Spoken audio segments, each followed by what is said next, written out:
Welcome to the Run for God Run Club, where you will find God in a runner's space. Welcome to the Run for God Run Club. This is your one stop each week to be motivated and inspired to get off the couch and onto the running trail, where you can in turn inspire others to do the same. Let's learn, laugh, and leap into running together, giving God the glory for what we are able to do in His name. I am your running host, Dean Thompson. Welcome to everyone who has found your way to this podcast at this moment. And as usual, joining me is Run for God founder Mitchell Hollis. How's it going, Dean? Good. Thanks for having me. It's about springtime. Man, it is. We've had some crazy weather. It's up and it's down, and it's. We were running in shorts yesterday, but I think tomorrow morning it's supposed to be cold again. So it's dogwood winter, right? I think we've already had dogwood. I think maybe this is a blackberry that's coming up. So I don't know, but and then we're done. I hope so. Man, me too. Of course, I don't know. 2 weeks ago was the anniversary of the blizzard of '93, so you just never know. That's true. But hey, I want to talk about something for just a minute. Okay. Usually this is where we insert our corporate partnership for the week, but I want to talk a little bit about why corporate partnerships are so important to Run for God. Here we earn money or make money or whatever you want to call it, three different ways. We fund this ministry in three different ways. Number one is corporate partnerships. Number two is merchandise. And number three is Run Club memberships. And we've had the question from time to time, how does Run for God spend its money? And it's a good question. Mm-hmm. It's a question you should be asking if you're making donations or being a part of anything. But really, the funds that Run for God gets it does one of several things. Number one, it keeps the lights on here at Run for God. Mm-hmm. We can't do what we do without those three streams of revenue. It keeps the staff paid. There's not many of us, but it does keep everyone paid here at Run for God.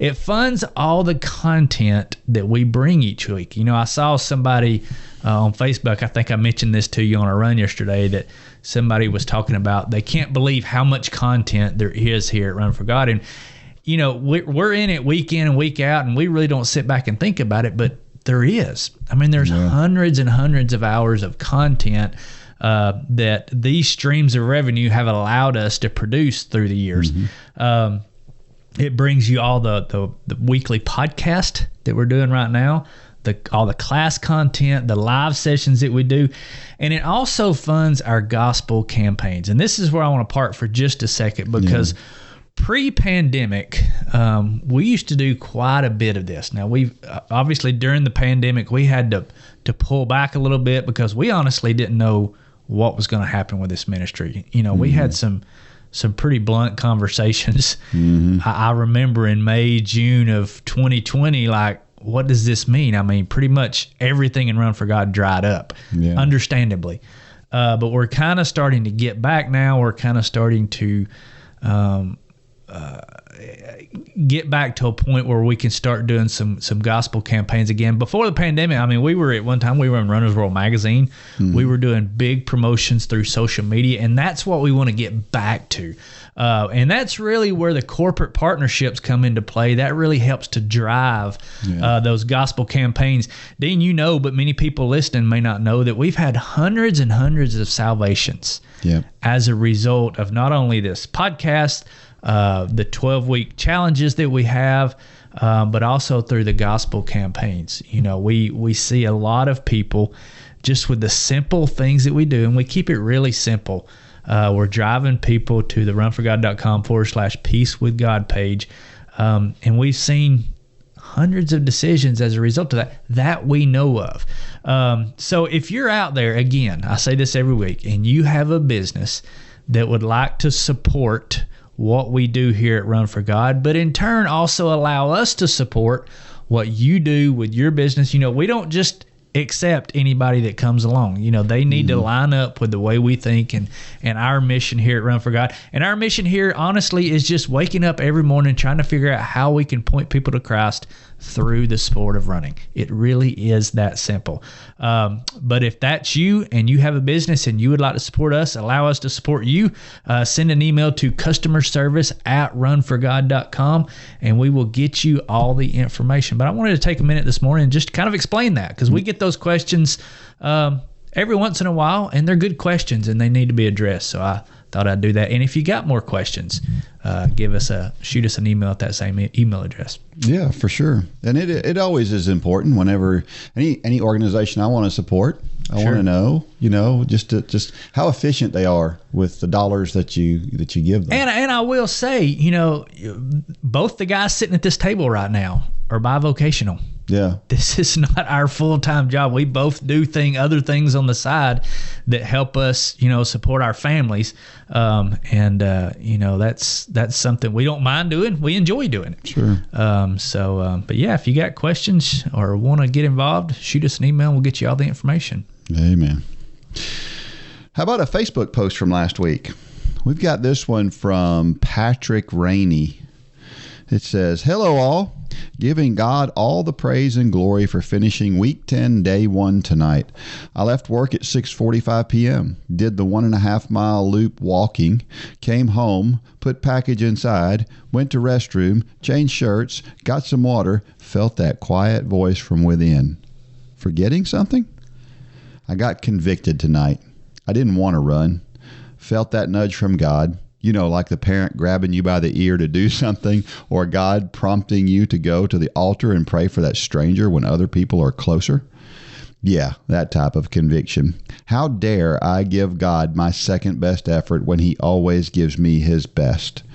Yes, Lord, warm up walking to the river, doing a 3-mile loop, so about 2 miles, then walk the last mile and then home.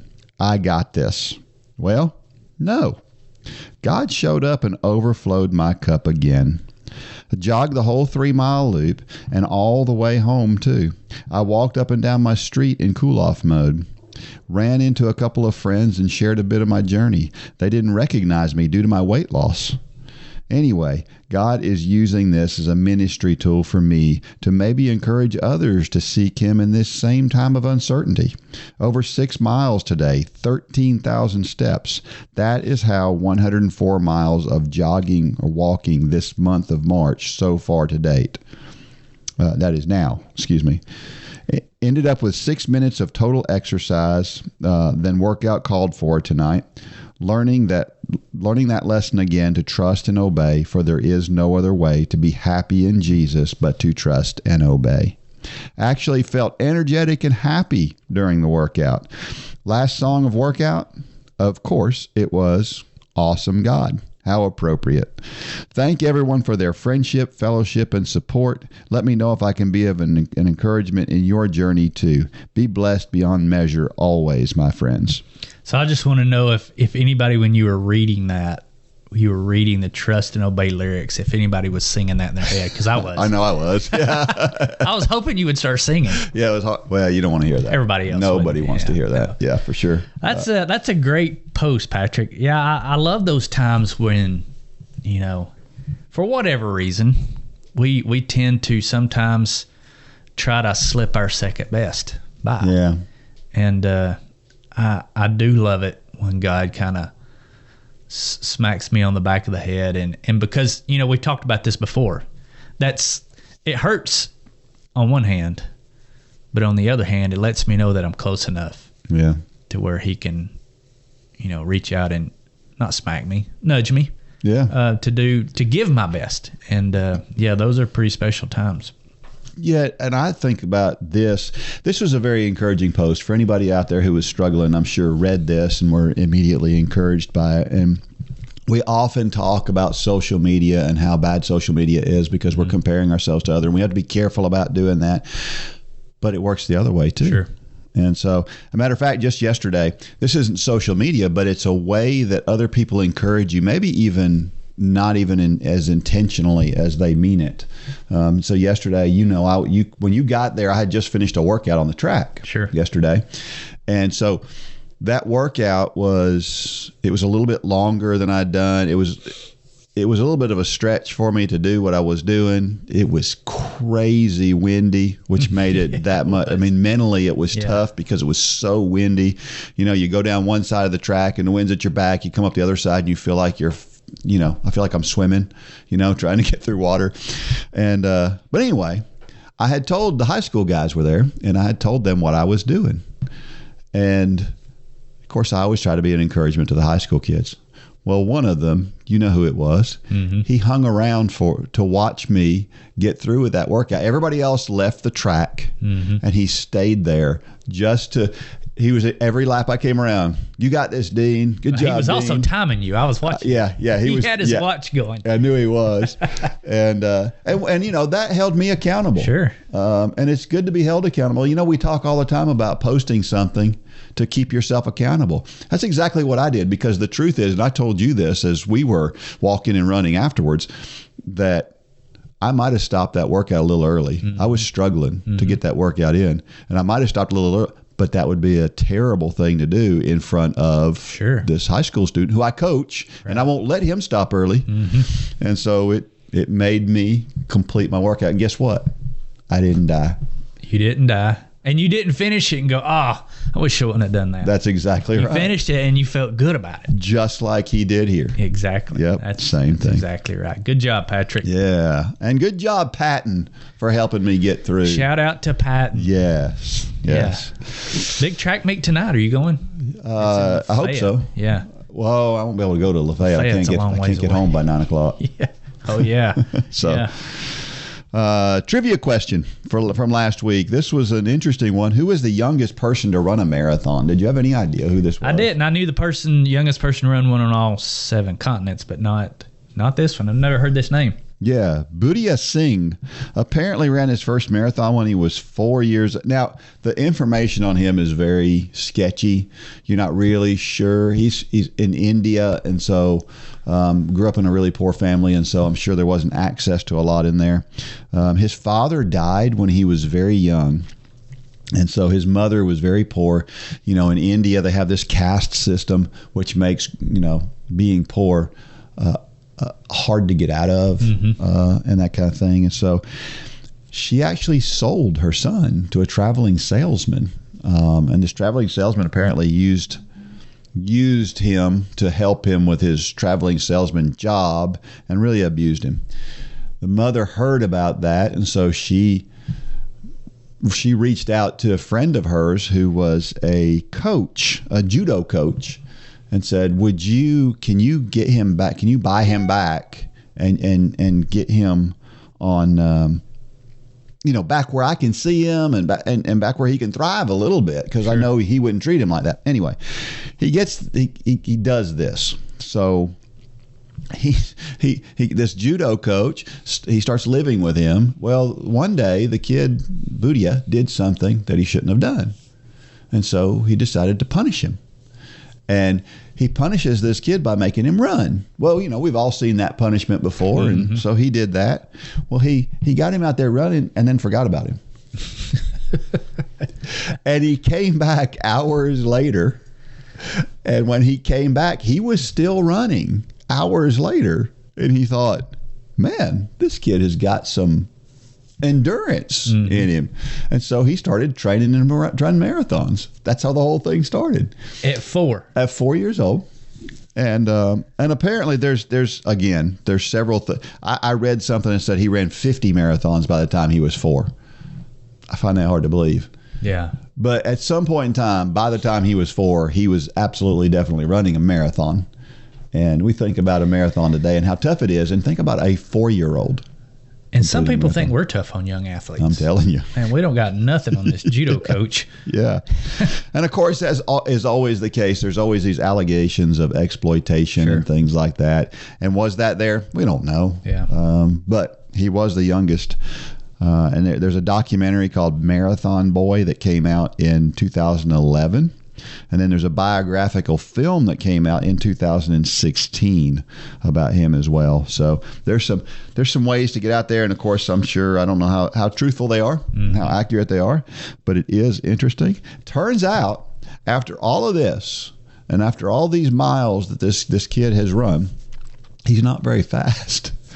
So he runs these marathons, but he doesn't run them very fast. And of course, at 4 years old, you don't pay attention to how fast he's running them. Right. Well, it turns out as he's getting older, he's not getting much faster. Yeah. And so he's apparently a relatively pedestrian runner, and really has no real extra talent in running, which I thought was interesting because we have so many people who are convinced that the only way you can be a runner is if you have a whole bunch of talent. Sure. Well, no. Here's a good example from 4 years old, right? So, yep. We've heard those allegations of exploitation before, haven't we? Yeah. Unfortunately. Yeah. But I know, like with Lane, when you're training Lane, anytime a father trains you get that. Yeah, it's always going to be some of that. But I know you always took the pains every year, at the beginning of the year, to say, is this what you want to do? To make sure and that you weren't being that guy. I think that's important for anybody, whether you're training your kids or not. It's important to have those conversations with your kid. You're right. Every year, Lane started doing triathlon when he was 5. He was nationally ranked at age 6, and he's been nationally ranked pretty much every year since then. But every year I would sit him down. I would sit both of them down, Lane and Lane. Landon did triathlons when he was young, and I would sit them down in January of every year, and I would say, look, is this what you really, really want to do? Because it is a lot of work. I mean, the amount of hours that Lane trains some weeks is, 30, 35 hours at the peak of the season. And so it's a lot. And you do have to push him to get some of that done sometimes. Sure. And so every January I sit them down and I say, look, is this what you want to do? The door's open right now. If it's not, we can go, Lane's a professional triathlete now, and, the door's open. You can go become a recreational triathlete, do it part-time. That's great. There's nothing wrong with that. But you got to make sure that, because it could be easy for me to do things vicariously through Lane. Yeah. Because I love the sport of triathlon, and Lane is really good at it. So I have to check myself too every now and then, and we do this every year. Landon a few years back said, yeah, I think I'm done with triathlon. Yeah. And he went on to do other things. And Lane almost gets offended every January when I ask him this. He's like, why are you still asking me this? Yeah. This is what I want to do. This is what I want to continue to do. But you got to make sure that it's the child, not the parent.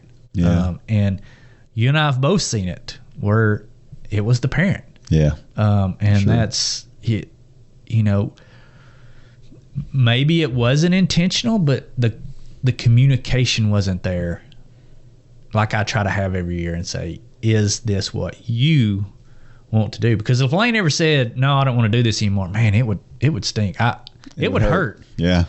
But I would hate to think that he's doing something simply because I'm pushing him to do it. Now, I always say, if you say yes, it's game on for the next 12 months. That's right. And I'm going to hold you accountable, and he understands that. And don't you think this is something that we should all do individually as well? Anything that we're into, we should all kind of and we need to do it like what are our motives? Yeah, and like you do with Lane, you hit him from just not while he's in the middle of it, not while he's thinking about it, and so we all need to do that at a time when we're neutral. Sure. When we have neutral feelings where we can think logically, because what happens is a lot of times is we just get through with a run. That's not the time. Yeah. For that introspection. It needs to be at a time when you're just calm and going, I need to really think. Do I need to keep doing this? Yeah. And what are my reasons? Are my reasons still the same? Did they change? Right. I think a lot of that would be. And I've never liked the term. You hear the term, well, kids got burned out. I've never really liked that phrase because it's more than that. Yeah. Usually when somebody does something, I'm thinking of one young lady in particular right now. Incredible runner all through high school, and she stopped at the peak, and you can say she got burned out, or you can say that there was some other force there. So I mean, you just hear me out. I've coached my kid since he was 5 now, to the highest level, along with you and some other great coaches. You got to keep that dialogue open, and you got to make sure that they're being honest with you, because kids they'll tell you what you want to hear. Yep, that's true. And that's not a good thing always, especially when they're doing something that, whether it could be golf or baseball. I mean, everything is year round now. Yeah. And if they're doing it simply because it's what you like to do, that's a recipe for disappointment down the road. So you just, if you got kids, I'm not trying to tell anybody how to parent. It's simply how I did it. Make sure that they're doing it because they want to do it, not because somehow it's tied to you or what you want as parents. Yep. So good point. All right. So Dean, we got 2 things going on right now. Yesterday we started the 5K challenge. Yeah. So we've got a lot of new people probably listening to this podcast for the first time. No pressure. We better make today pretty good. But there's still time. April 3rd was the start date, but we've always said for the first 3, 4, even 5 weeks, depending on your fitness level, there's still time to come in. So that is the virtual worldwide 5K challenge that's going on. Started yesterday. Actually, if you're listening to this on Monday morning, the video's there. It's ready for you. You can jump in and start this week along with us. But then this coming weekend, we've got the 5K here in Dalton, where we've got people coming from all over. Literally, we've got somebody coming from Ireland to join us. That's going to be cool. Can't wait. I want to try to get her on one of these microphones. And for sure. Talk about accents. I love Molly Wade's accent, but bring an Irish accent in here, that'd be really cool. Yeah. So we're going to have people here from all over. There's still time. If you've been on the fence about that, show up. We've got room. Yeah. Join us for the things going on Friday. Go to runforgod.com. You can check out the whole schedule. You'll need to log in so you can see the whole schedule for the whole weekend, or just come and join us for the race on Saturday morning. But you can find all those details there. But a lot of stuff going on. Yeah. It's a busy spring around here. That's right. All right. As many of you, if you've been listening, that we're sponsored by J Radio, and they make this podcast possible. So go out there and check them out and see if J Radio is a great way to get some good edifying music. And if you're a music listener, they make it easy. As a mom, I want to make sure we choose a cereal that's not entirely derived from sugar. Their car seats have to be nationally CPS certified, and their first car has to have every possible safety feature known to man. I just want to do my best to make sure that they're safe. One thing I don't have to worry about is the content they hear on J Radio. Not only do they love the music, but I know it's only going to be a positive message that I would approve of. Now, if I could just figure out how to get my youngest from sticking everything up his nose. Sign up at jradio.com and download the new J Radio app in your app store.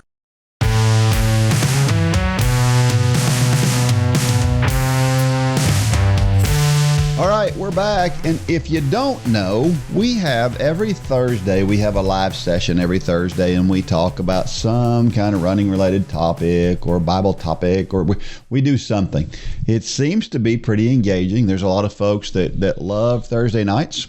And if you haven't been listening on Thursday nights, then you need to join Run Club. Mm-hmm. That's the only way to do it. You got to be part of Run Club. And then you go to the Run Club Facebook group page, and you can check out our Thursday night topics. And it's a lot of fun. A few weeks ago, the Thursday Night Live got hijacked, though. It did. I don't really know how that happened. Well, but it was they did a really, really good job. We knew they would. Yeah. So Rebecca and Angie, if you're out there listening, kudos to y'all. That was a lot of fun. Y'all brought a whole different level of energy. Yep. To Thursday Night Live. Went a little bit longer. I think they were kind of a little bit self-conscious about the time. I knew they would go long, but it was worth it. I mean, they did a great job. They were very engaging. So we may have to do that again sometime. Yeah, I was watching really close. I was interested to see if people would start tuning out at the end of what we normally do in 30 minutes. They did. No, nobody. They stayed engaged. That's right. Yeah. That's right. But I mean, if you've ever sat across the table from either one of them, it's hard to disengage. It's true. They hold your attention very well. So great job, ladies. Yeah, it was a great job. And we're going to share somebody's story here in a few minutes, and we want to hear your story. And you can do that on the Run for God page. If you go to runforgod.com, there's a place at the bottom called Submit Your Story, and you can submit your story, and we'll use it right here on the podcast. And we love these stories. And so everybody has a story. Don't tell us you don't have a story. We've heard that before. That's not true. So I wanted to share this. I saw this post on a message board, and the question was something like, what is a very simple training plan? And this was one of the responses, and I thought this was classic. And this was the response. He said, run about an hour a day, run faster once a week, run longer once a week, race a couple of times a month, and rest when something bothers you. Isn't that? I like the simplicity. That is just training in a nutshell too, isn't it? Yeah. Yeah. I mean, obviously, once you get past the 5K challenge, that's pretty much our plan. You know, I love simplicity. Yep. I don't like complexity. And we try to do that with our training plans. But yeah, I mean, this hits the nail on the head. Yeah. I remember seeing a post from somebody that actually they're from Chattanooga and was a world-class 800-meter runner at one time. And she was talking about being fit and eating properly. And this was her way. She said, and I'm paraphrasing, don't eat much that comes from boxes or bags and get physically tired nearly every day. I mean, you really boil it down. You know, I just said it. I don't like complexity. I feel like our society is, if it's not complex, then it probably doesn't work. And that is so is so not true. I mean, all the way to our faith. Yep. Really. Yeah. But I mean, it seems like everybody is out there nowadays, and they've got this secret angle on, you know, how to do this, and it's very complex, and you got to do this and this and this. When really it's I use this phrase probably too much on here, but it's not rocket science. That's right. It's really boiling it down to what they've got here. And there's nothing wrong with complexity if you're taking it to a different level. But when you're starting anything, especially like a 5K challenge, if you've not run in years or you've never run, you got to keep it simple. Yep. Because simple, you're much more likely to succeed when you keep things simple. Now, you can get complex and excel, but you've got to succeed first. Yep. You've got to crawl before you can walk. And the way to do that, before you can run. Yep. And the way to do it is to be simple. Yeah, absolutely. Yep. I love that. Well, this week's story is a really straightforward story, and it's heartbreaking and triumphant at the same time, and it's a really good story. So this comes from Tanya Toole. It's called From Heartache to Unconditional Love. I grew up in a very dysfunctional home. Both parents were alcohol, drug, and sex addicts. I lived in fear every day of my life, from the perpetrators that entered my home for the raging parties my parents had, to a mother who I was certain would kill me someday. At the age of 12, I was taken in by the principal of my junior high school. There, I learned what unconditional love looked and felt like. I remember wanting to pay my way to be in their home. I started a paper route, and I got lost at 5 a.m. the first morning, and my new dad found me wandering around crying. From that day forward, he loaded me up in his station wagon and drove me house to house. Then he would drive me across town to my driving lessons. I was raised by this family. Because of them, I was the first and only graduate from college. But I was super insecure and riddled with trauma and didn't know how to cope with life, and so I made so many mistakes. I met my hubby as a sophomore, and we got married 5.5 years later. Our marriage was great for the first 5 years until I had my first child, and then divorce loomed. He, too, had a terrible childhood, and it was hard for two people that never saw an example of a loving marriage know how to navigate ours. It was around this time that I was invited to a non-denominational Christian church. Terrified, I stepped foot into a church for the first time alone. I remember loving the music and the sermon that the pastor gave, so I joined a women's Bible study group that week. This group was just starting a book called Knowing God 101. I learned of Jesus who died for my sins, past, present, and future. I thought I had learned in my life that no one could ever love me as everyone left me and hurt me. So my wall quickly went back up. I was having a hard time believing this Jesus ever existed, let alone that he could love me as I was. The next session was the evidence of the Bible. Dr. Hugh Ross says approximately 2,500 prophecies appear in the pages of the Bible, about 2,000 of which have already been fulfilled to the letter. No errors. The remaining 500 or so reach into future and will be fulfilled. He calculates that the odds of all these prophecies having being fulfilled by chance without error is less than 1 in 10 to the 2,000th power. Thus the Bible had to be true, and the story of Jesus had to be true. I was a believer. I cried for the next 6 months out of pure love and gratitude that the creator of the universe loved me and would never leave me. My mom eventually drank herself to death. My father left his lifestyle of drinking and drugs and married a Christian woman, and healing began. My husband and I salvaged our marriage and had 2 more beautiful daughters. When my daughters were ages 1, 3, and 6, I began having severe health issues. I was eventually diagnosed with terminal cancer. It was stage 4, and the average lifespan from contraction was 8 to 10 years, but they said I had already had it for 3 to 4 years. I battled for a solid year, but it came right back. I left the medical community and started eating the way Jesus ate when he walked on this earth. I figured I would get rid of all the junk and live on what God provided on earth in order to boost my immune system to see how many years I could have with my family. 2 months later, my cancer was gone and has never returned. When I was on what I thought would be my deathbed, I told God if he gave me a day, a week, month, or a year, that I would serve him boldly in whatever capacity he saw fit.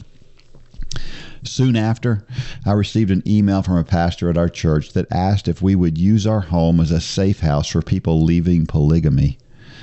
I said yes, and our house was full for the next 3 years. We learned that there were people living under a dictatorship where every decision was made for them.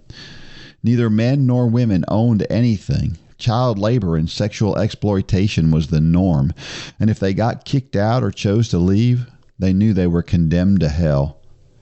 We couldn't turn a blind eye to what was happening right in front of us. So we started Holding Out Help. HELP stands for Helping, Encouraging, and Loving Polygamists. 14 years later, we're still serving people from this culture with all the resources a refugee coming in from another culture would need. We are the hands and feet of Christ. It truly has been humbling. Wow. What a powerful testimony. Punch you in the mouth right there. It will. And they do. I've been to this website and I've talked with her a little bit about this Holding Out Help. It's holdingouthelp.org is the organization.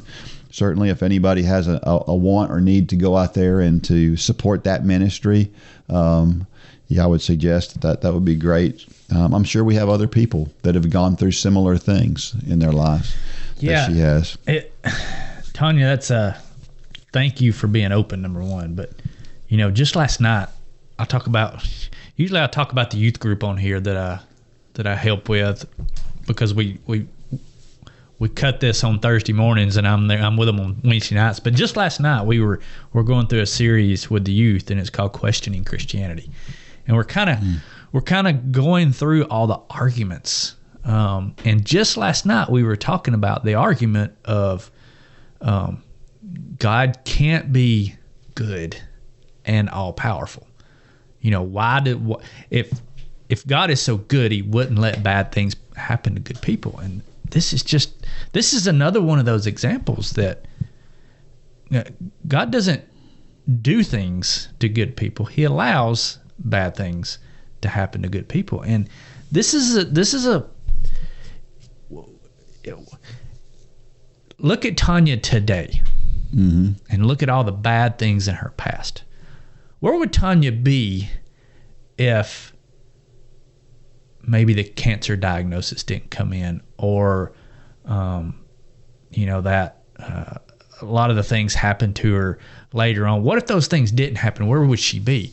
I firmly believe that she is where she is now because of those things in her past. Sure. She's helping people come out of polygamy and very bad situations, bad home lives, because she can relate to it. Yep.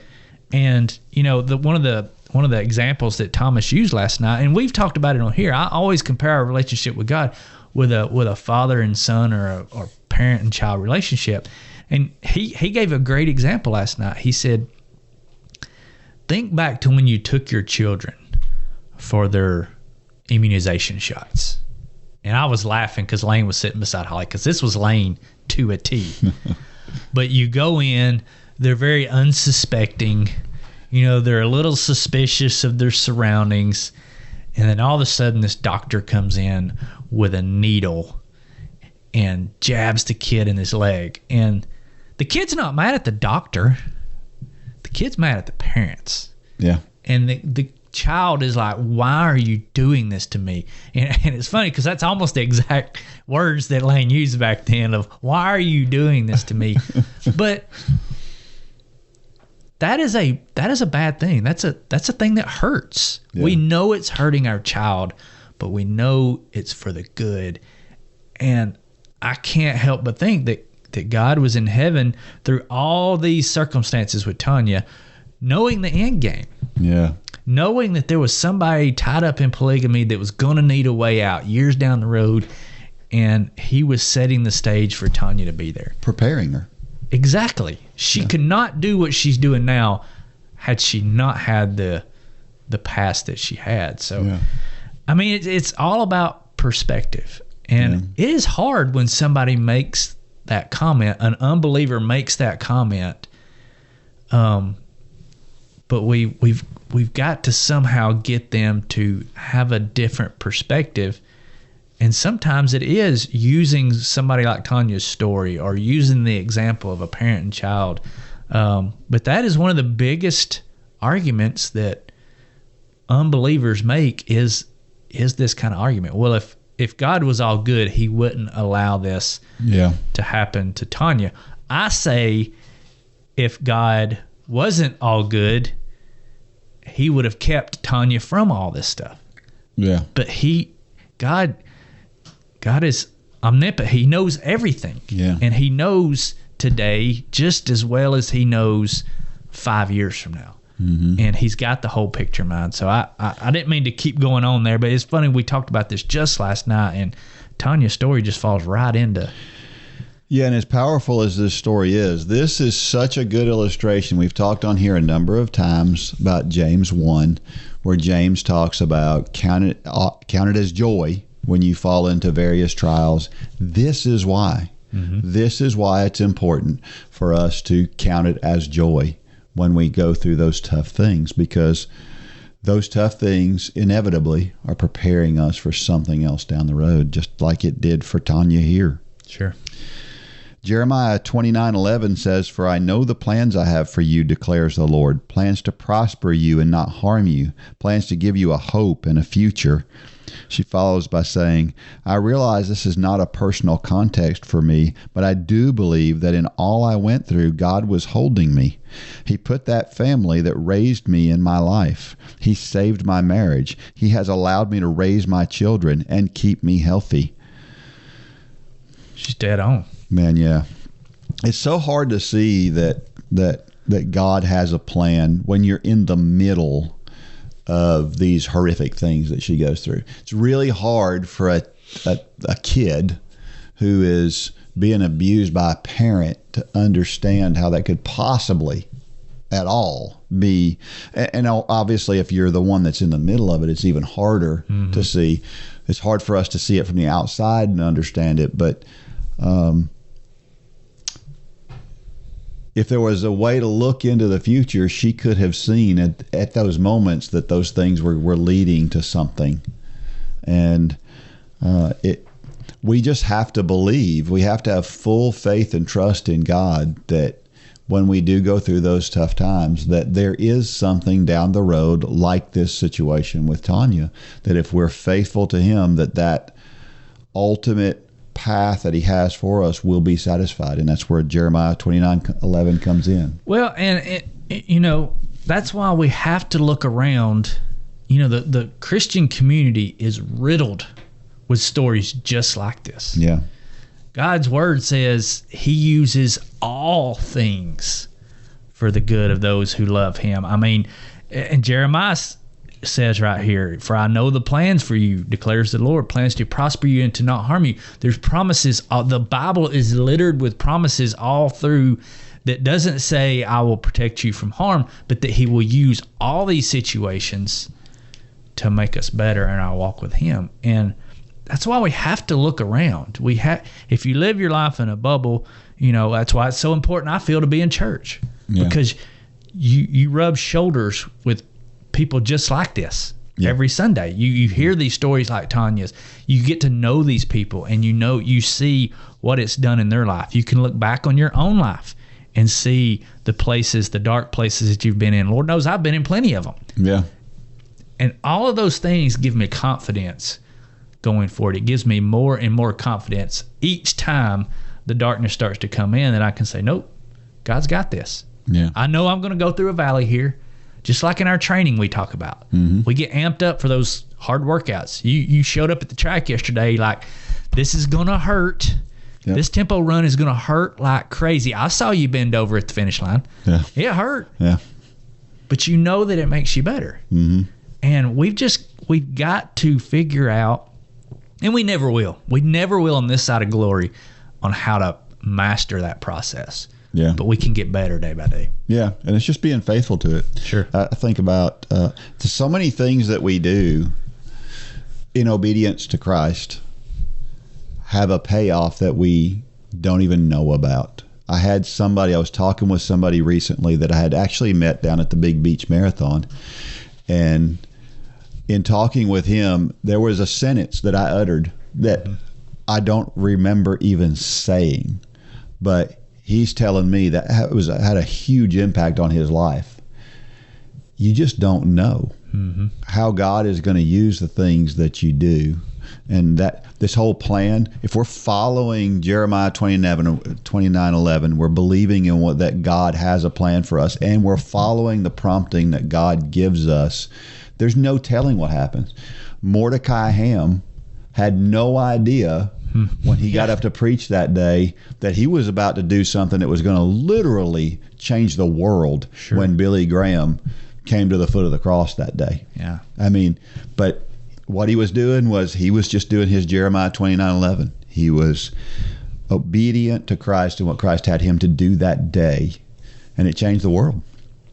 And we just don't. And we may never make it to where we feel like God is leading us. I think that's the other important thing, is we feel like we're not going to make it, so we give up, whatever that is. But I mean, look back at Abraham.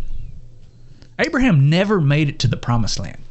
And I could completely understand Abraham doing all he did for all those years, all the setbacks I put in air quotes that he feel like he had.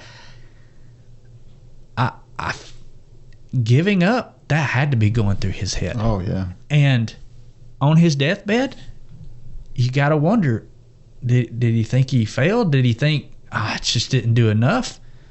But look at what he's looking at now. Yeah. We're all going to be on that level to some degree on that side of glory. Yeah.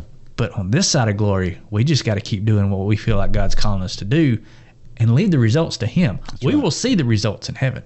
There are people that will come up to us in heaven, I have no doubt, that we've never heard of, we've never talked to, but the things that happen through this minute, that's what excites me. That's what keeps me going. Mm-hmm. It's not the nasty email that we get questioning everything we're doing from somebody that don't even know us.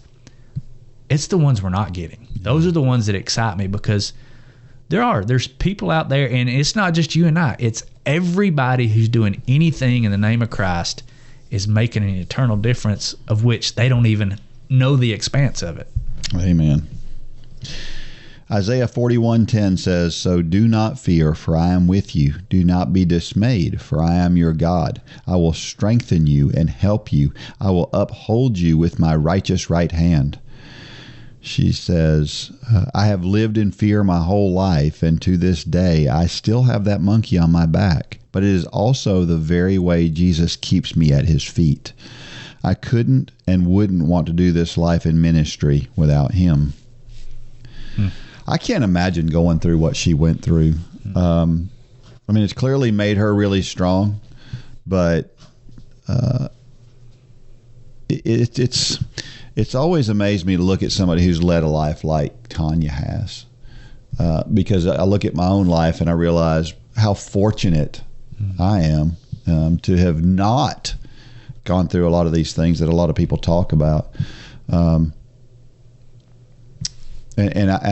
so thankful for it. First of all, he uses the phrase in here, do not fear. That's all over the Bible. It appears a lot in the scriptures, and there's a reason why it's in there so many times. Is because we all struggle with fear. My fears, because I've not been through all the stuff that she's been through, my fears are probably much shallower than hers. You know what I mean?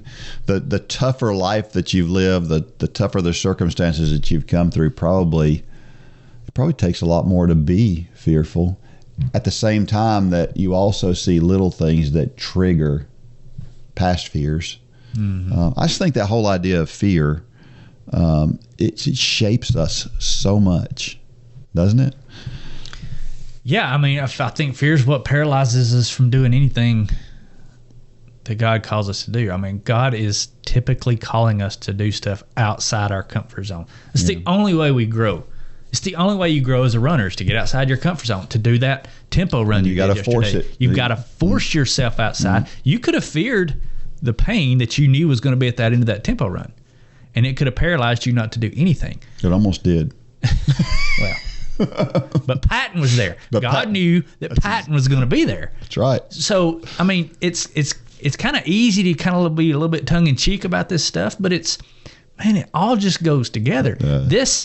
This ministry, that's why we say we're paralleling faith and endurance, because the struggles we deal with on both sides are almost just match up perfectly. Yeah, and this scripture talks about how God is with us. And isn't that the same way that my next workout will probably be a little bit easier because I made it through this one, right? And that's the way it is. The 5K challenge. We run, that first 20-minute run is a big deal. But guess what? The next 20-minute run, it's not nearly as hard. And that's the way it goes with our walk with Christ and everything. We see success, and it leads us to a whole different level of confidence in God and confidence in our training and confidence in whatever it is that we went through. But just like we push ourselves to that next thing, from the 5K to the 10K, God is always going to push us to that next thing. Yeah. Because before we know it, that, if he may be pushing you to just reach out and talk to that person, whoever it may be, whether they're on the side of the road or homeless or whatever, or a friend who's struggling. And we just think that's so monumental and it's so stressful, and we knot ourselves up inside with fear about rejection. Well, if we keep doing those little things, then 2 years down the road, you're going to look at talking to that person like, what in the world was I thinking? Exactly. Why did I even worry about that? Why did I fear that? And that's the point, is the more we get outside our comfort zone, whether in fitness or in faith, and face our fears, and face your fears, the better you're going to be as a whole person. This bleeds over to every area of your life, to your job, to your family, to your church life, to your fitness life, to your whatever it is you do. These principles make you that much better. Good word. Psalm 18, the Lord is my rock, my fortress, and my deliverer. My God is my rock, in whom I will take refuge, my shield and the horn of my salvation, my stronghold. She goes on to say, without him I am nothing, and with him all things are possible. When he decides to take me home, I will rest knowing I will be with the one and only that loves me unconditionally for all eternity.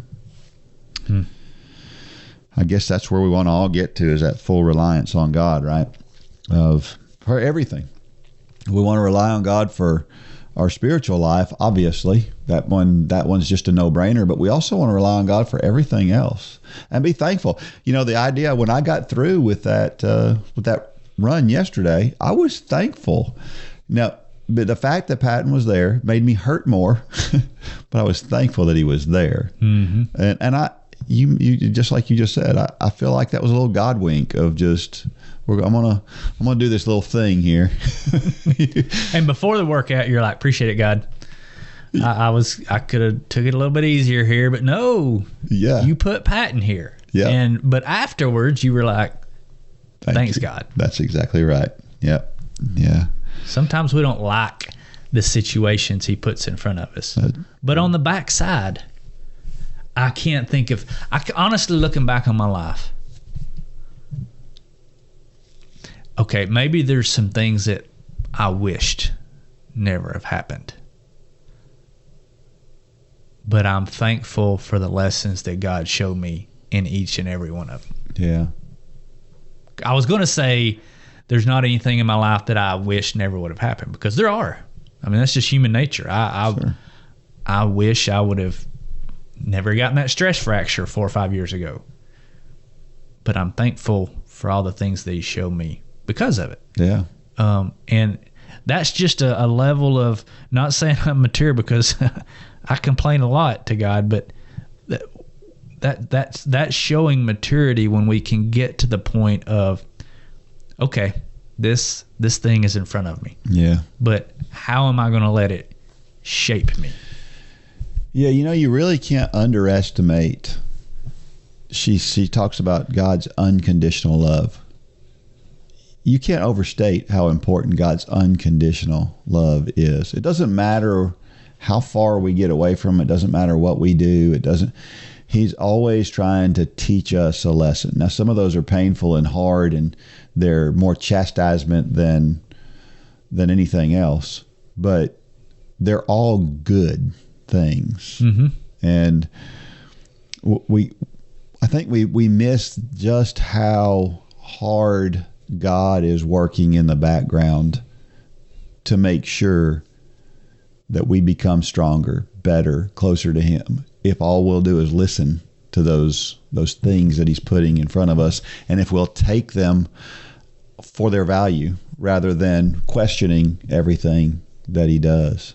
Yeah. And I mean, going back to the message that we talked about with the youth group last night, when we got home and we were having our quiet time as a family, I asked the question. We were talking about the whole concept of, why does God let bad things happen to good people? And I was so proud at how Lane addressed it. Lane, I think we've talked about it a couple times past few weeks, but Lane's been dealing with some issues and an injury. Well, we found out this past week it's a stress, not a fracture, but a reaction. Anyway, he's kind of sidelined from running for 4 to 6 weeks, which I was worried how he was going to deal with that, because Lane doesn't do good with downtime at all. Right. He will absolutely get on your nerves when you're not just running his brains out during the day to calm him down. Anyway, but he said last night, he and I think we've talked about this, he's taken this opportunity to really work on his swim, because he can swim. Yeah. And so he's swimming 2 to 3 hours a day right now and working on that stroke. And he said last night that the idea of quitting never even crossed my mind.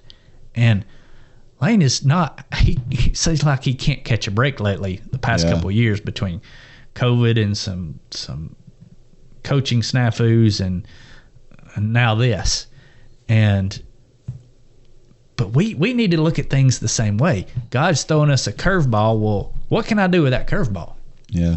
Can I let it hit me and take me out of the game, or can I take it and use it to get better at something else? It may not be the way I was wanting to do it, but I can use anything.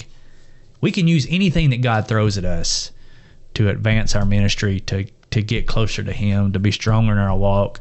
Anything God throws at us, He has it. He has it on a platter where we can take it and use it for something good. Yeah. Many times we just say, I'm done. Yep. and that's not the right route. Nope. Got to keep going. Question: does knowing God mean you won't struggle? I think we can move right on past that one. Yeah.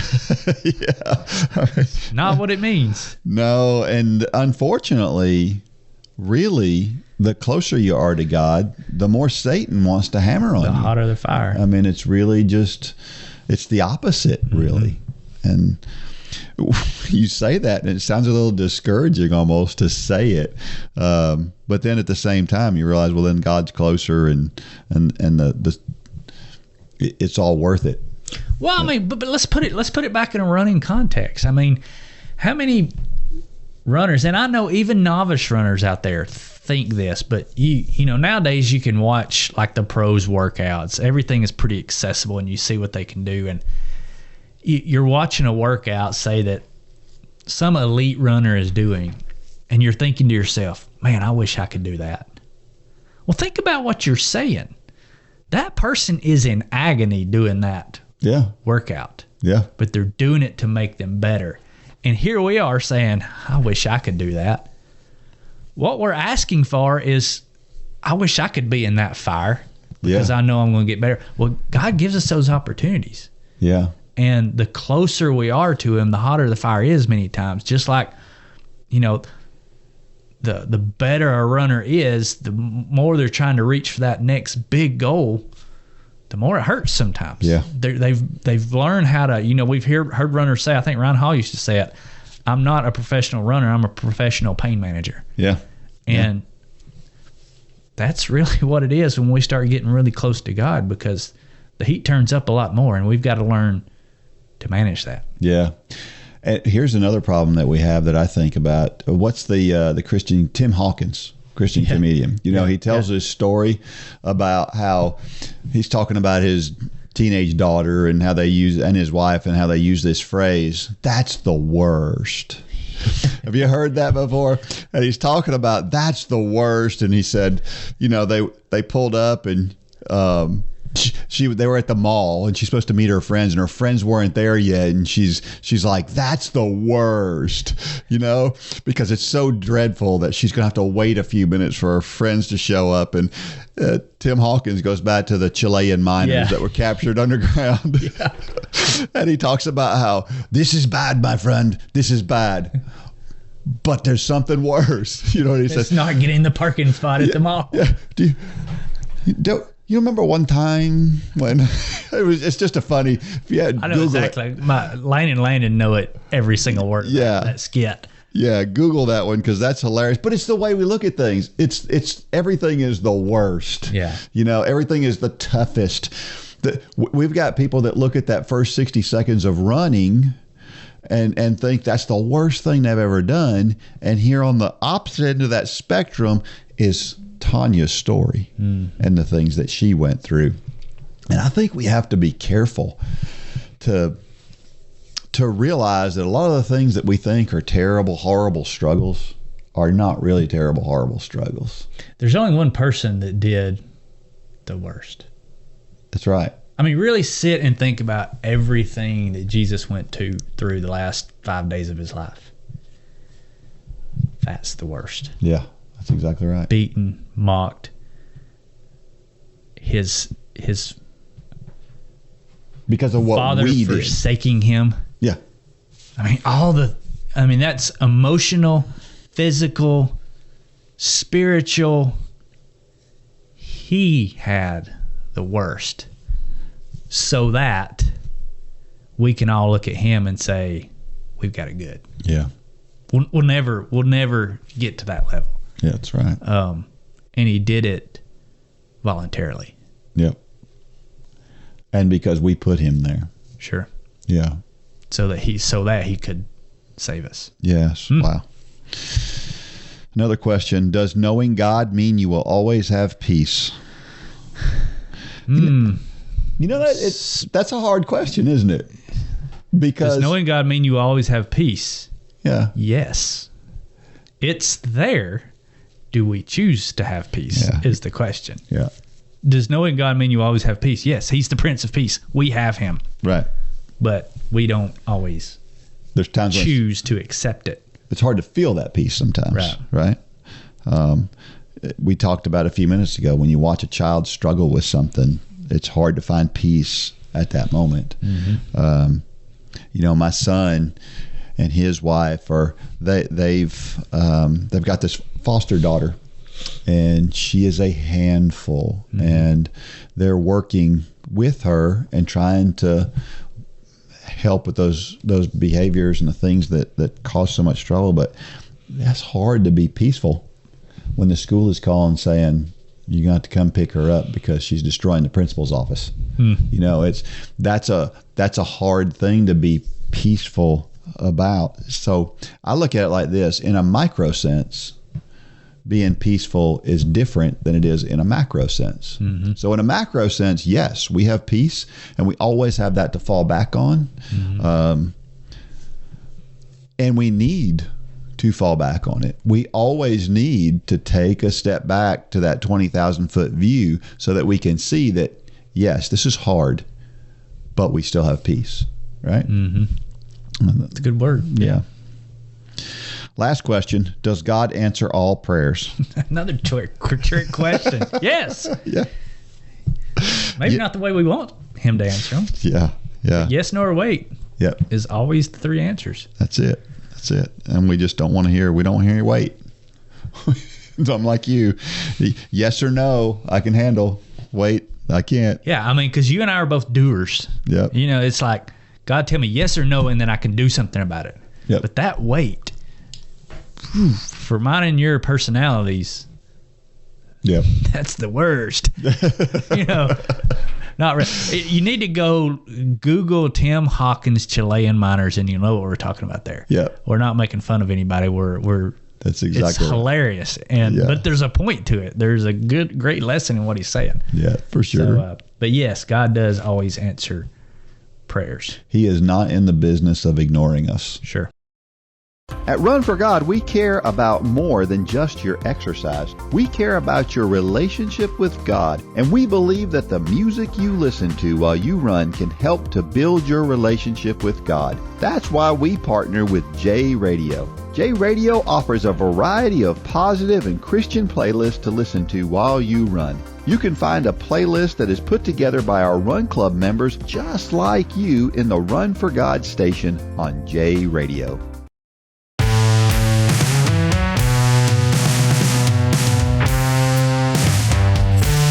All right, we're back. Well, we spent a weekend in Myrtle Beach racing. I saw the pictures. How'd everybody do? Pretty good. We had a decent weekend. We had one girl in particular who did really well. We've been trying to get her qualified for the national championships, and she made it. When she ran, I thought she was a couple of seconds off. And the problem is she ran the mile, and she's trying to qualify for the 1,500 meters. Well, there's a conversion process, and I wasn't sure exactly what the conversion was and what they were going to use for that conversion. And so when she ran it, I thought she was going to run a certain time, and it turns out that I was a little off in my estimation, and she qualified by 0.6 of a second. Wow. So and that was Catherine? That was Catherine. Yeah. Awesome. She was actually leading the race with 200 meters to go. One of the girls that beat her was last year's. She finished 4th at nationals last year in that event. So wow. That tells you she's in a good spot. Sure. It's our first person to ever qualify for an on-track event. Of course, Riley Jo Ford, who we've had on our podcast before, she qualified for the marathon last year and has qualified again this year. And so we've got 2 qualified for nationals this year. So it's pretty exciting. So is the nationals for track and the marathon, that's all the same place? Yeah, marathon is considered a track event, even though it's not on the track. That's kind of weird. Same thing in the Olympics. The Olympic marathon is considered a track event, track and field. Yep. Really? Yep. I thought it was kind of its own. You'd think so, but what I get for thinking. Yeah. So this Catherine she's a great athlete, and she's homeschooled. You and I have had dealings with homeschool kids, and I love homeschool kids. Yeah. They're so much more mature than others are. And what I have found is that they're really smart. Now, when you talk with folks like professors and stuff at the college, they claim that they're not as smart as traditional students. But my experience has been they're smarter. They may not be as book smart. Yeah. But we know that's only half the spectrum there. Most homeschoolers, it's the common sense, the stuff that's not taught in school. They've already got it figured out when they show up to like a college level. That's right. So yeah, that's right. Yep. So I will say this though. For Catherine, for as much talent as she has, and as much as you've talked about her before, how confident she looks, and she is very confident, but there is in the back of her mind, there's a lot of doubt that we have to talk through a lot for her to get to where she can fully display all that talent that she has. She's got some things to battle in there, and so for the people out there who think that people who have a talent for running, it's just easy. It is not. She's a good example of that. I just talked about earlier about my struggles with doing a workout. It's the struggles are real, no matter what level you're at. Don't think that just because somebody runs fast, they don't have struggles. Right. I promise you they do. All right, it's a time for Dean's Thoughts, and that's a time when I share something that I've written about the intersection between running and faith. And this thing has been around for a while, and it's still talked about a lot in statistical circles, and I wanted to share it. It's called the Monty Hall problem. If you're advancing in years like me, you may remember the show Let's Make a Deal. It was hosted by Monty Hall and was one of the most popular game shows on the planet when it aired from 1963 to 1976. I understand there's a new version of the show hosted by Wayne Brady that has now aired about the same number of years, but nothing beats the spectacle of the old show. Contestants would dress up in silly outfits and be chosen to make a deal with the host. There would usually be something of value offered, and then the contestant would be able to trade for what's behind a door or under a box. It was a funny show and is still popular in many countries today. There's a famous brain teaser known as the Monty Hall problem. It was posed to Parade magazine by a gentleman by the name of Craig F. Whitaker. He wrote, "Suppose you're on a game show and you're given the choice of 3 doors. Behind one door is a car, behind the others, goats. You pick a door, say number 1, and the host, who knows what's behind the doors, opens another door, say number 3, which has a goat. Then he says to you, do you want to pick door number 2? Is it to your advantage to switch your choice?" Well, what do you think? Would you switch? Just looking at the question and thinking about it, it would appear that it wouldn't matter. The choice is a 50-50 choice, right? Well, that assumption would be wrong. The answer is that it is always advantageous to switch doors. The probability goes from 1/3 to 2/3 if you switch. The problem has caused such consternation among mathematicians that 1,000 of them wrote into Parade magazine to tell them they were wrong. But most of them have seen the computer models and now know that the answer was and is correct. Switching is the best response. Which brings me to the topic at hand. There are many things that we believe today that will be proven false in the future. As it relates to running, we used to think that lactic acid would build up in your muscles and that's what made you sore after running. We now know that we were wrong about that. We used to do a lot of static stretching before races, and then studies showed us that dynamic stretching was better and static stretching was bad for you pre-race. But more recently, a shift has begun to move back towards static stretching. There are millions of things we just don't know with certainty. So what does that tell us about our running journey? It tells us that our preconceived notions on what is possible can be flawed. It tells us that conventional wisdom is sometimes not constructive or useful. Just because most 65-year-olds don't run a 5K doesn't mean it's a bad idea. Just because someone tells you that running is going to mess up your knees doesn't mean it's true. And it's not true, by the way. Throw out your preconceived notions and dream big. There is a saying, you never know how far you can go until you've gone too far. Just because something looks one way on the surface doesn't mean it is. In fact, as most people may see it, it doesn't mean it is, in fact, as most people may see it.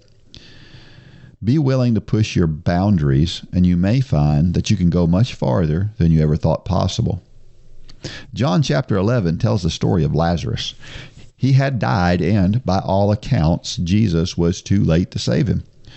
To all the onlookers, it appeared that Lazarus had breathed his last breath. Any reasonable person would have believed that they would never see him or hear him speak again. But Jesus proved that conventional wisdom was wrong, and he raised Lazarus from the dead.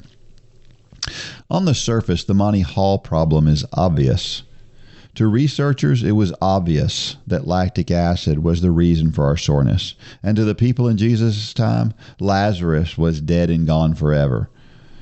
What are you looking at today that is just not the way you see it? Is there something clouding your judgment? Is there a way, even when it looks like there is not? Start putting on a different lens, one of curiosity about possibilities you never dreamed could come to fruition. In your attempt to go too far, you may find that you can go a lot further than you thought. I like that story, Dean. You ever watched Let's Make a Deal? I think I'm confused on this problem, though. So break that down even to where I can understand it. Okay. So you have 3 doors. There's 3 doors. And I pick door number 1. Right. And then how did the game go? If I pick you pick door 1, and then the host says, okay, we're going to reveal what's behind one of the other doors. Okay. So let's say it's door 3. He opens door 3, and door 3, of course, reveals a goat because he's not going to open the door with the car in it. Right? Right. And so your choice is, do you keep door 1 or do you switch to door 2? He's going to give you that opportunity to switch if you want to switch. And you have the choice of whether to switch. You can switch to the one that has the goats, or the one that nobody knows what it is. The one that nobody knows what it is. You can either switch from one or you can. So you've picked one, right? You know what's behind door number 2, 3. Well, I don't remember. Well, okay, so we may park here for a while. So I picked door number 1. I have no idea what's behind it. Right. And he opens door number 2. Okay. And it's got goats in it. Right. And so I can either switch to door number 2 or door number 3? No, you can either switch to door number 3 or keep the door you have. So both of the doors I'm considering, I don't know what's behind. That's right. How is it better to switch to door number 3? That's what I'm telling you. This is on the surface, it looks like it's a 50-50 chance. But this, again... A 50-50 chance of something being good. Right. Yeah, it's 50-50. You keep the door, and there's a 50-50 chance whether there's a door, a goat, or a car behind the door you've already chosen. That's the intuitive thing tells you that, right? But when you go through it, one after you go through every possible scenario, the truth is that you have 2/3 of a chance of winning if you switch, and only 1/3 of a chance of winning if you stay. And it has everything to do with... I don't believe that. Well... I say it's that way if you didn't know what was behind door number 2. But now that you do, you take that out of the equation, you've only got 2 doors left. That's actually what makes it a 2/3 chance that switching is...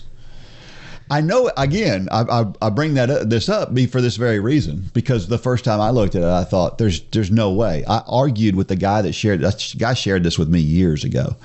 And when he shared it with me, I was like, no. And I argued with him.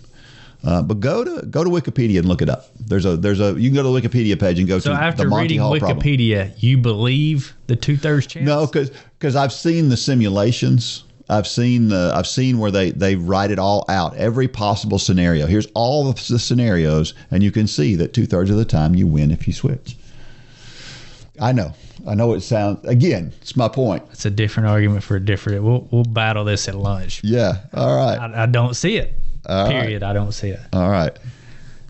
But we all have something that we see one way, and we learn later that it's a different way, and we all think things are impossible that later we find out they are possible. Moses standing at the Red Sea with the Israelites, they're in an impossible situation at that point in time, but it wasn't impossible.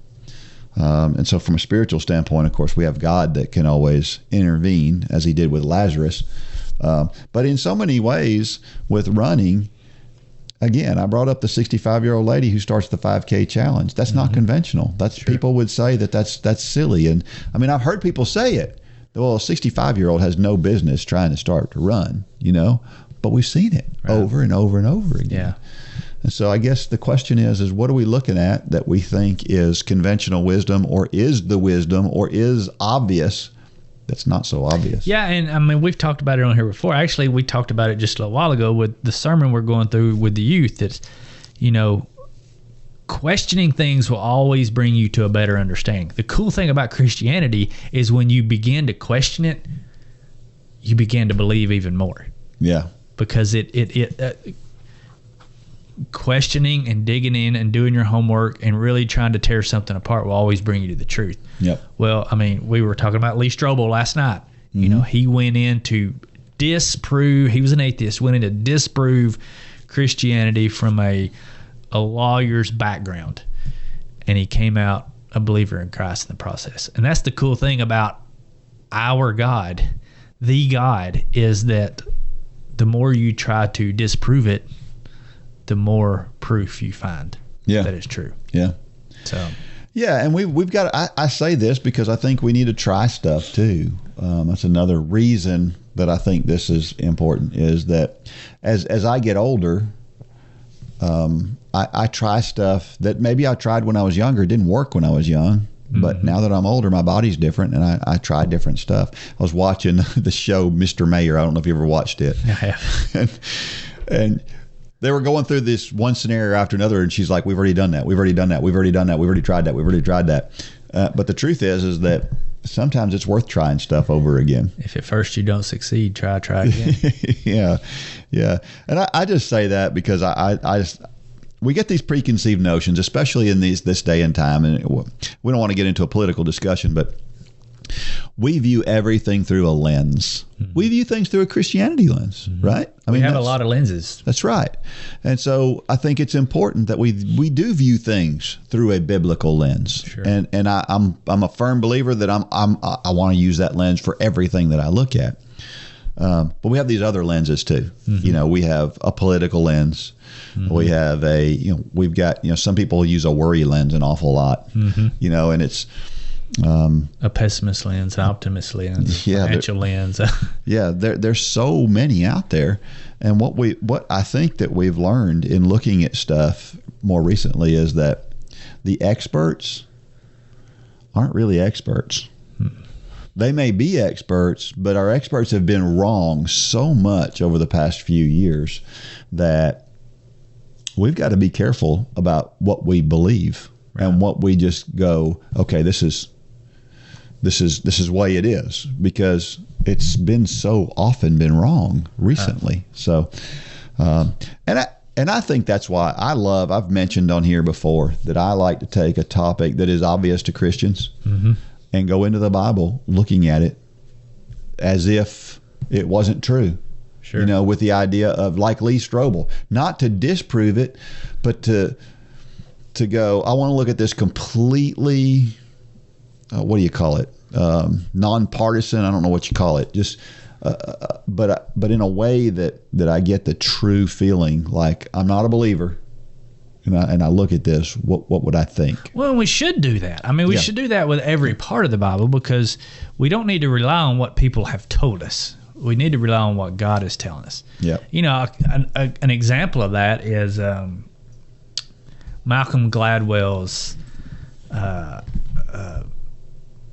talk on David and Goliath. Yeah. I mean, that completely changed the way I look at that story. I mean, because the story was always presented to us as kids as being this way. That's right. And Malcolm Gladwell says, well, what about this? The story is still the same. It's the same story, the way the Bible writes it, but your perception of it can be different by hearing other angles on it. And it's Malcolm Gladwell didn't do anything wrong. He just said, hey, have you ever thought about it this way? And man, it's like, wow, that's makes a lot of sense. That's another good one to go listen to if you want a good challenge is Malcolm Gladwell's talk on David and Goliath. But yeah, culture many times will form our beliefs. Yeah. And we don't need to let that happen. We need to let it's fine to let that happen, but the more we grow in Christ, the more we need to let Christ shape our belief and what we feel like he's telling us. And does that line up with the Bible? You know, it's fine to believe your preacher. Yeah. That I believe my preacher, what he says, but many times he says, don't trust me. Go verify this on your own. Yep. And that's our responsibility to do that. For sure. Yep. That's the way to do it. Do you struggle with motivation to exercise? Are you looking for something that will challenge you and inspire and motivate you? The Run for God Run Club is just what you need to get off the couch and on your way to a fitter, healthier you. Stop trying to get into better shape and do it with the help and inspiration of thousands of others who are going through the same challenges you face. Whether you are participating in the Couch to Marathon Challenge or any of our other challenges, or you're just looking for a daily pick-me-up to get active, join the Run for God Run Club today. You can join for as little as 27 cents a day. So what are you waiting for? Get started today at runforgod.com.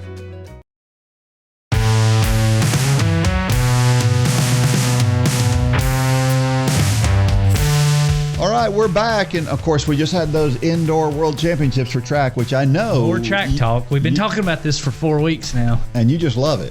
Indoor track. Now it's outdoor track. Yeah, of course it is. Yeah, track is awesome. I love the sport of running, but track and swim meets. You know, it's just they're so long. Yeah, I get it. But I do love to watch a good track race. Yeah. You know, like the 5K or where they're duking it out or I like that. Yeah, it's fun to watch.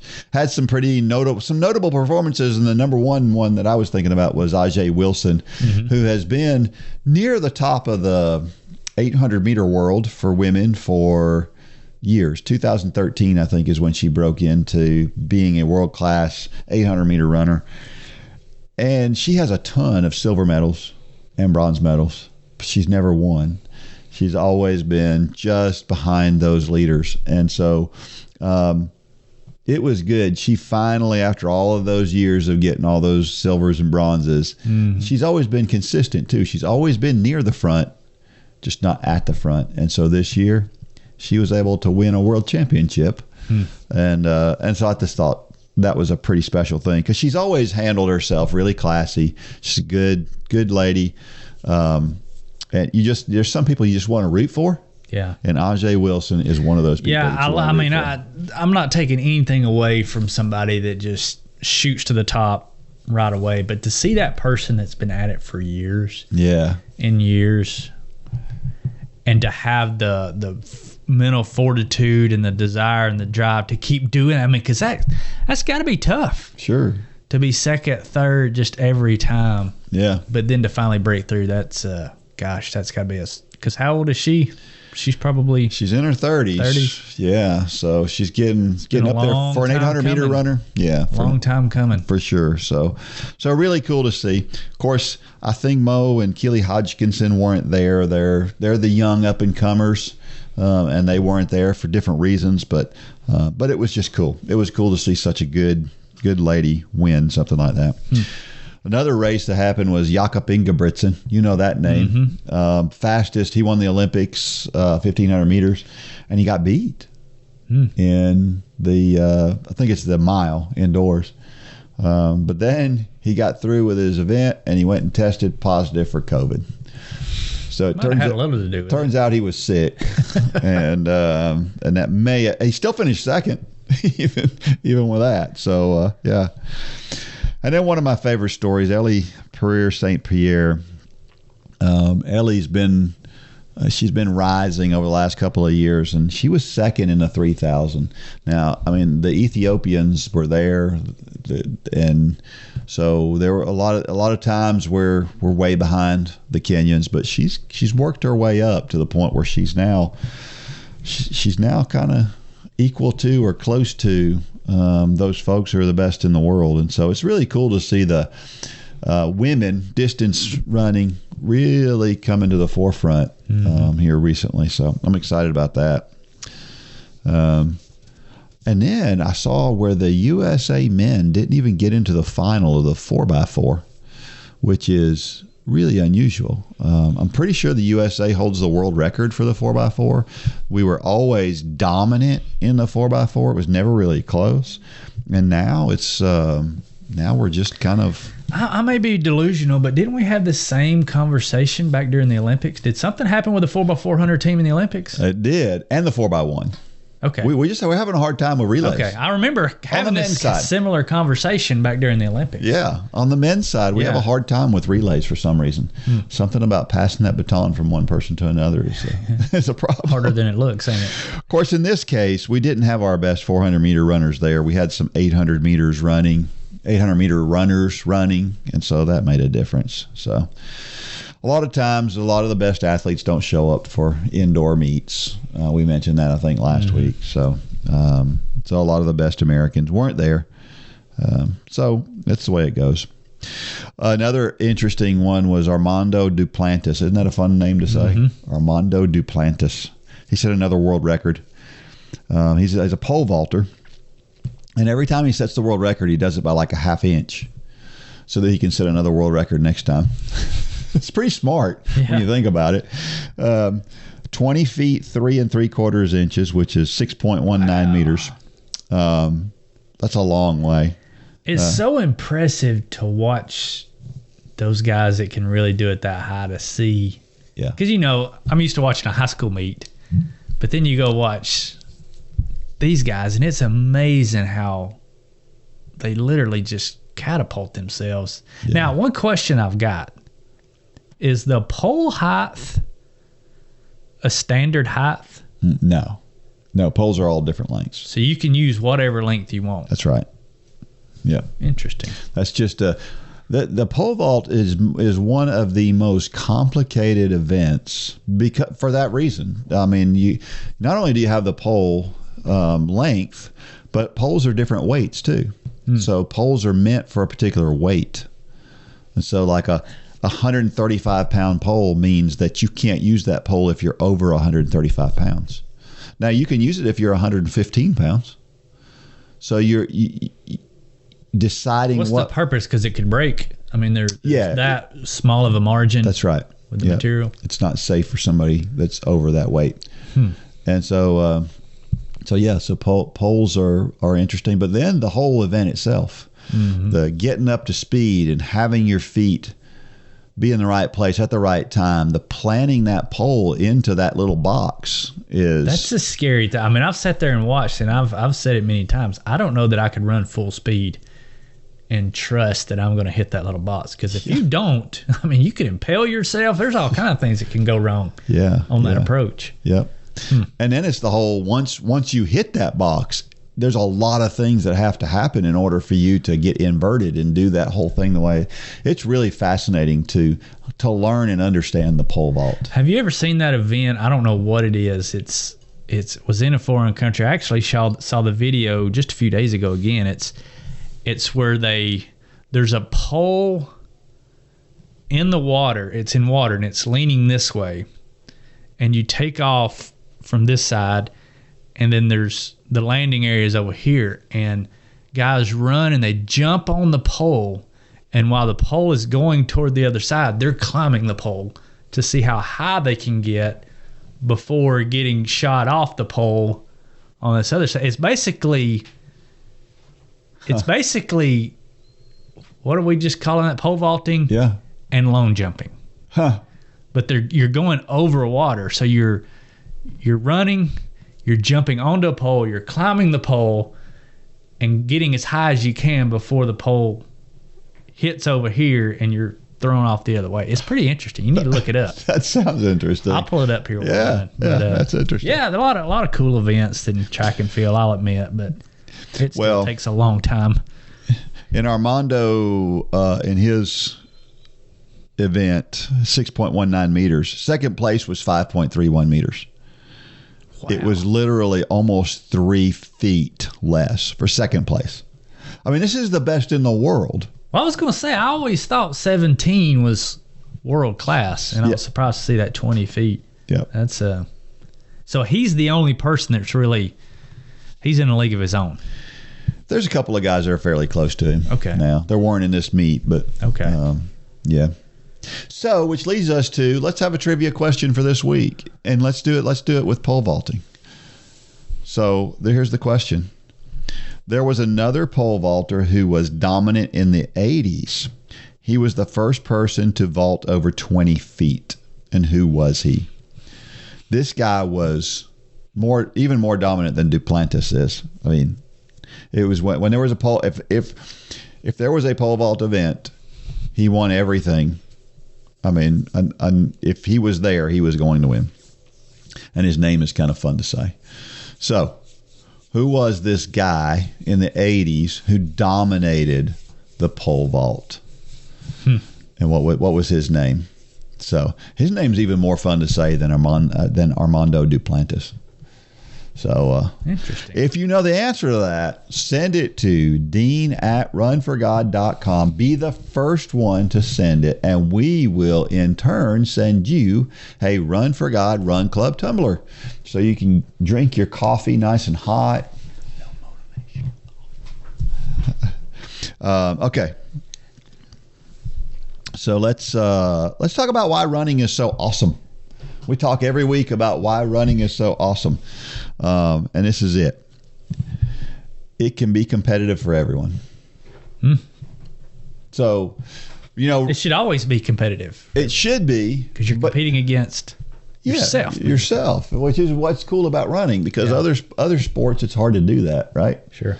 So because you're competing a lot of times against a stopwatch, you know exactly how you did against yesterday's self, which is unusual for a lot of sports. So, and then you have the choice. It doesn't have to be competitive. You can just enjoy running and not be competitive. You can ignore what you did yesterday. That's right. And just go run. That's right. You can do either one. Yeah. So it can be competitive. It could not be competitive. Yeah. It just makes it awesome, right? Yeah. Yeah.